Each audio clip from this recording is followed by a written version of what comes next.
Queen Mary and King Frederick are saddened, and here is the reason why everything collapsed. Plans for the Scandinavian Royals may change as criticism at home intensifies over the past 6 months. A series of unfortunate events have continued to disrupt the lives and plans of the monarchs. Every time one of them appears alone when they are expected to be together, it generates significant media interest and noise. The latest incident involved Crown Princess Mary and Crown Prince Frederick during the 80th anniversary of the Normandy Landings, where Frederick attended alone. Mary's recent mishap, revealing the contents of her mobile phone, which turned out to be nothing more than a random joke, added fuel to the fire.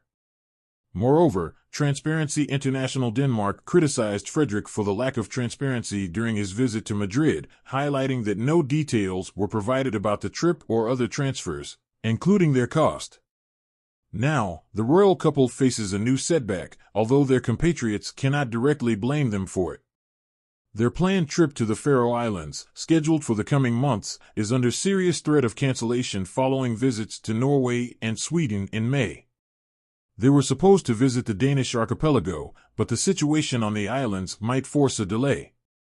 3 weeks ago, workers on the Faroe Islands went on strike after failing to reach a new collective agreement with employers.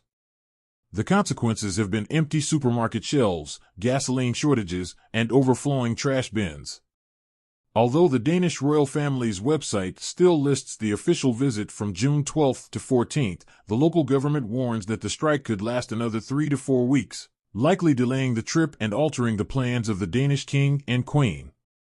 Despite a significant majority in the Danish parliament approving a substantial increase in King Frederick's annual salary by 17 million Danish kroner, about 2.5 million euro, bringing the royal family's total cost to 9,500,000 a year, this decision has not pleased the Danish public. This sentiment is reflected in a poll conducted by a Danish TV channel.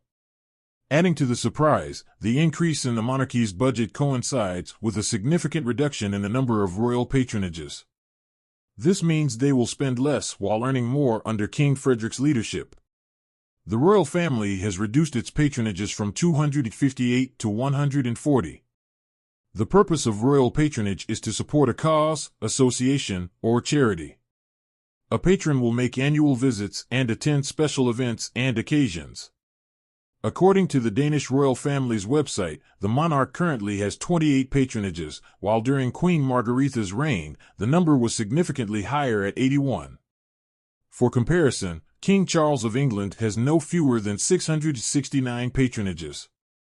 Danish royal experts agree that this decision is surprising. The past 6 months have been particularly challenging for the Scandinavian royal families, especially for the Danish royal couple, Crown Prince Frederick and Crown Princess Mary. The situation has been exacerbated by numerous incidents, including public disputes, unsuccessful visits, and public criticism.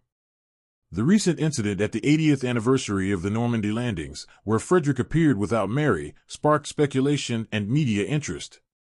The situation was further aggravated by Transparency International's comments on Frederick's lack of transparency during his visit to Madrid, leading to additional criticism. Moreover, the planned trip to the Faroe Islands is under threat due to a worker strike, creating more problems and uncertainty.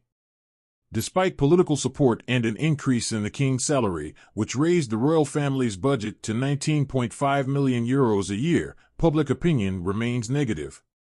This is confirmed by the results of a poll conducted by a Danish TV channel. The budget increase is accompanied by a significant reduction in the number of royal patronages, causing further discontent among citizens. Thus, despite all efforts, the royal couple faces growing criticism and dissatisfaction from the public. In the current conditions, they must not only deal with external challenges but also work to restore the trust of their subjects. Time will tell whether Frederick and Mary can overcome these difficulties and regain the favor of the people. As the Danish royal family navigates these turbulent times, there are calls for increased transparency and accountability. Experts suggest that more open communication about the royal family's activities and expenditures could help mitigate some of the public's concerns. Additionally, engaging more actively with the community through increased patronages and public appearances might help rebuild trust and demonstrate the monarchy's commitment to its people. The situation on the Faroe Islands remains a critical point of concern. Should the strike continue, it could serve as a catalyst for broader discussions about labor rights and economic policies within the kingdom. The royal family's response to this crisis will be closely watched and could significantly impact their public image.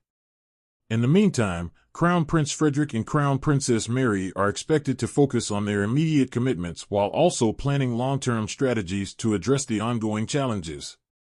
This includes potentially rescheduling the Faroe Islands visit and increasing their involvement in domestic issues to show solidarity with their fellow Danes. Here we have our video. What do you think about this? Make sure to drop a comment before you leave. Thanks for watching, and see you later.